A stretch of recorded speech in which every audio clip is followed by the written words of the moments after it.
and she'll talk up like, okay, yeah, they snatched my the charger on my phone earlier. No, it's just a lot of parts of the movie that I want to expound on. Mrs. McLean, that your son is running a high temperature. His heart attack. This is what they are trying to get to his son, but she comes, she's the doctor. So she comes in, she takes over the son as though she is Child Protective Services. And you see this? This is the Mason shit. And she has on the white and the red, and the parents both have on the black. So they did their little white and black checkerboard, the Mason bullshit, and the time, straight up 12 o'clock. And they did their little Mason bullshit without even dealing with the black and white floor. Action is unnaturally fast. It's too soon to tell, but there's every symptom of polio, and I'm having him removed to the isolation ward in the general hospital. No, he has to go with us. If he's better in the morning, we'll discuss it then. Now you listen to me.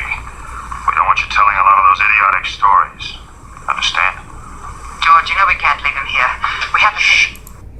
And the dad's name is George. It's funny the names they use. His name is George, the son name is David. Wow. And they put you under mind control so that you will become apathetic. I wonder, did they mean to get the shadow? You know, for the shadow government? Never mind. It can't be helped now. Come on. Mom, too. That's the coldest pair I ever saw. They're not. They're wonderful. They've done something to him. Something awful. And that's what they do to our children and our parents and those we know. You know, they put them under mind control. They become so apathetic. And you don't even know that these people have done something awful to those we know who have turned on us. You can have a friend for many, many years, and they will turn on you, you know? I'm looking at this. It came from outer space in 1953, a full sci-fi movie. It is by Richard Carlson. Wow, the name Richard Carlson. Wow, if you only knew the names that they used to play games with us. Let me see if there's something else. There's something else here I want you to see too. Oh, come on, son. I'll wrap you up real warm and take you to the hospital. It's all right. There's nothing the matter with him. It's a good thing I talked to Stuart Kelston about you. Found out that you were the cold. Okay. And here is one of the mutants. You know, that was the mutants, they are not made like you know, they do have clones. That's different from a mutant. A mutant is what you would call a half-breed, you know. One of the non-melanated beings mated with a melanated being, and they bred children. And so these, you know, you have to understand also or comprehend that this is Hollywood, so they're going to show you you know, just some off the wall shit. But I'm sure even the outfits they have on these mutants, I'm sure they mean something too. Like this one, it appears to be naked, and it has a line going straight here, you know, where your navel is. But that is just the way they made the outfit.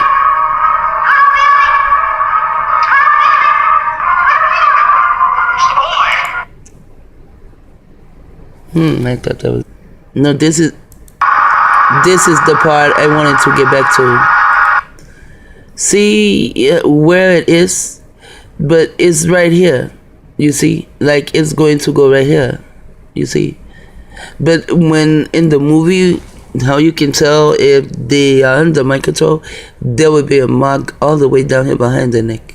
So why is the middle being or the pin close here, like right between her ears, to go into her pineal gland? And that is where they get you at. And finally her clothes, she lost her little red handkerchief, but her clothes still don't appear to be dirty, just messy.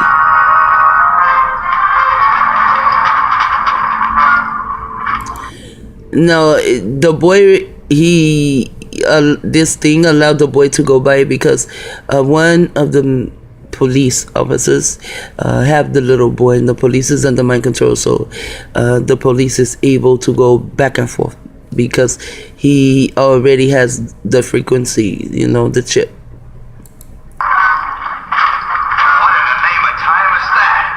He said, "What in the name of time is that?" Well, what in the name of time is that?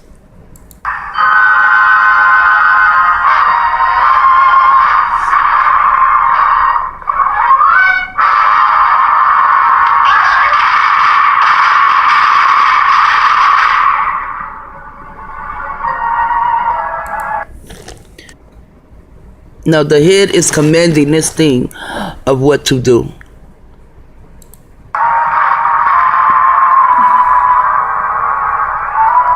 And look at the butt and everything when it gets up, as though it does not have on close.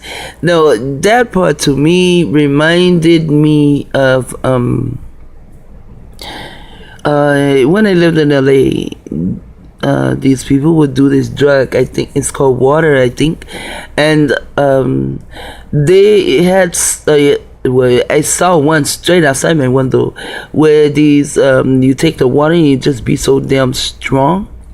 And then they showed one, it was on the news, and they shot the guy so many times, and he still kept coming down the stairs. And when they shot him, he would flinch back a little, but he still kept going down the stairs.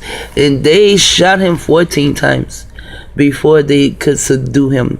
And that's the same thing that this guy just did. They shot him, and he did go down, but he got back up as though he is also on that drug. Because every damn thing they do, everything they do is a goddamn program for us, and we just don't know it.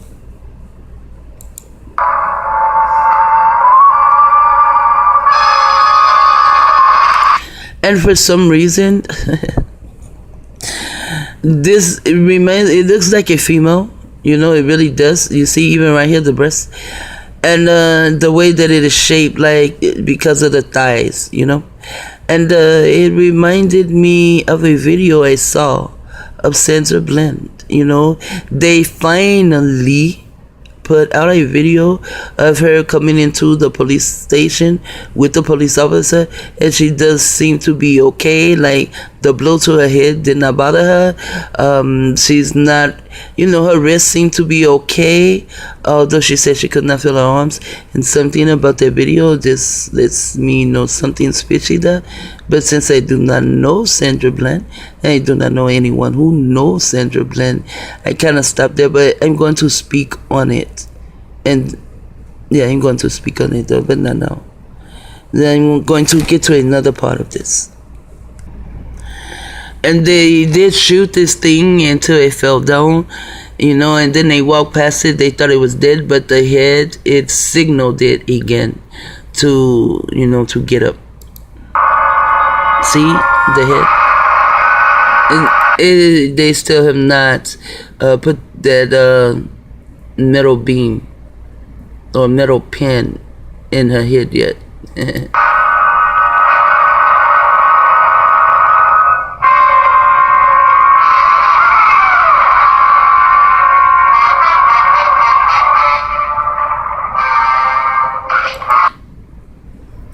Okay, so now they find her. I'm going to go to another part.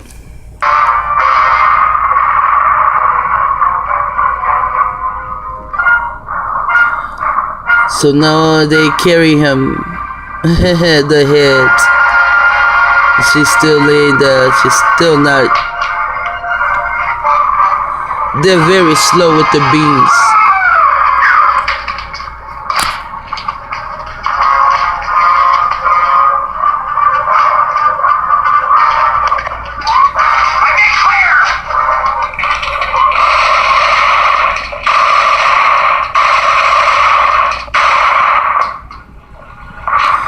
So it will stay down because the head is not there to tell it to get up.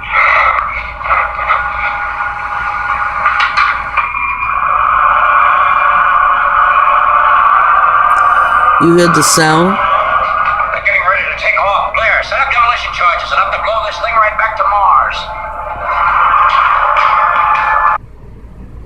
He said enough to blow this thing right back to Mars. Because that is where they come from. Now they may put it all in a Hollywood type of way, but I know how to read through their damn lies. Let's see what he says here. But I should have said which planet is nearest to us in its particular orbit. Mars. Right. Only about 30 million miles away. And here we are moving around the sun. Going more than 100,000 miles an hour. And if we ever left our orbit, we could reach Mars within a few days. Let's take a look through the telescope, shall we? If Mars ever left their orbit, they could reach us. And they did. They left their orbit, and they reached us. And they have gone back to Mars to see if they can remodel it, because now they have so much knowledge, even more than they had on Mars. And they went back to see if they could remodel it, and they probably found a way to do so. And then they began the propaganda. They've never gone to Mars, so now no one feels like that they had ever went to Mars. And now in this movie, I'm going to go back to a part that I already went to, but I didn't say a word. I just allowed them to speak. But now I want to chop it up some. Here there's a lot of fire, and it just reminded me of Aleister Crowley also having something to do with Black Wall Street being bombed, and the prophet being killed, and Green Bay being killed, and the brother in Philadelphia, it being bombed. They bombed places here in America at the same time, or around the same time in the 1920s, but they don't talk about it. They only tell us about Black Wall Street. They do not say Chicago or Kentucky or New York or Philadelphia was also bombed. And then in 1983, 30 years from 53, they bombed the Move people in Philadelphia. So Philadelphia has been bombed twice. Once in the 1920s and then in 1983.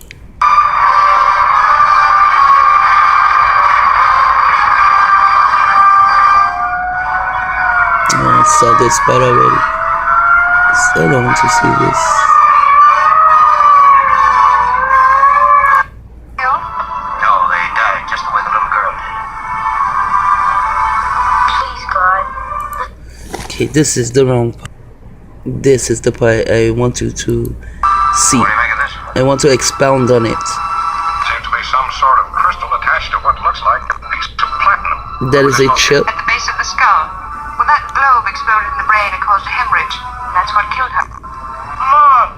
Dad! Now take it easy, son. They're not going to use a complicated device like this just to kill me. He said they're not going to use a complicated device like this just to kill people. But they do use it to kill people, but they don't use it just to kill people. They use it to put us under mind control. So that we can do their bidding. But they will kill us, and they will use us as a killer. Involved surgery we've never known possible. She said it's a form of surgery that they never knew was possible. What I think, Colonel, I think this little device attached to the brain is some method of control. We've made white mice follow directional impulses with high-frequency oscillation. Now, theoretically, there's Do you no... mean that there's He said with high frequency isolation. Isn't that something? Martians out there could be giving instruction right now to the people they've operated on, and they do exactly as they were told? The Martians are giving instructions to people that they have upgraded on, and they do exactly as they're told. That is called mind control. Straight mind control. And you don't even know it. You can be mind controlled to even go to the restroom. Because they can mess with your body like that. They can have your bladder where you need to wear the pins. They are now doing a lot of surgery on men, like taking the testicles away from them, or some form of hernia surgery. You know, all this kind of shit is nothing but programs. And so from here, and since I know this is, you know, some Aleister Crowley bullshit, and I did find, you know, JFK to know Hitler better than anyone, because JFK is Hitler. I found some more things on there, and that's what I want to get to. Well, before I get to this information that I found, I want to, you know, go to the end of this movie. This is after they, you know, they are trying to blow their shit back to Mars. So they got out. It's like a cave that they got out of, though, huh? Funny, it was like a cave. And it's underground. And so they are running. And the little boy, he is seeing everything that happened. Everything that happened. Even the things that he did not see because he was not in the area when it happened. And all these things are just going through his head as he is running. Masonic Lodge.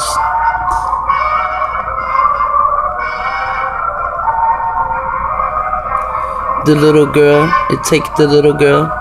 His dad pushes him in. The popo it took. He's seeing all these things. He could not see the popo find his dad's shoe. He was not there. But he's seeing it all. And then he, let me see if I can find that part.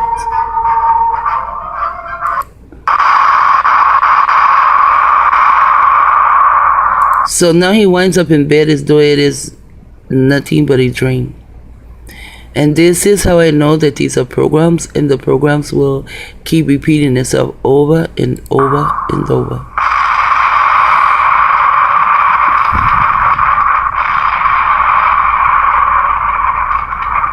Now he wakes up and everything is back in order as though it's a dream. He goes to his parents. He sees his parents are still there.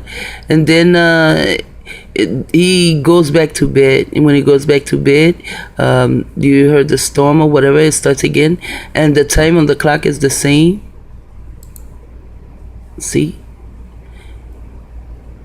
It is the same. And it's funny. It is a 5 and an 8. 58. The year is born. Or it could be an 8 and a 5, but you know what I mean. I'm so self-absorbed. It's a 5 and an 8.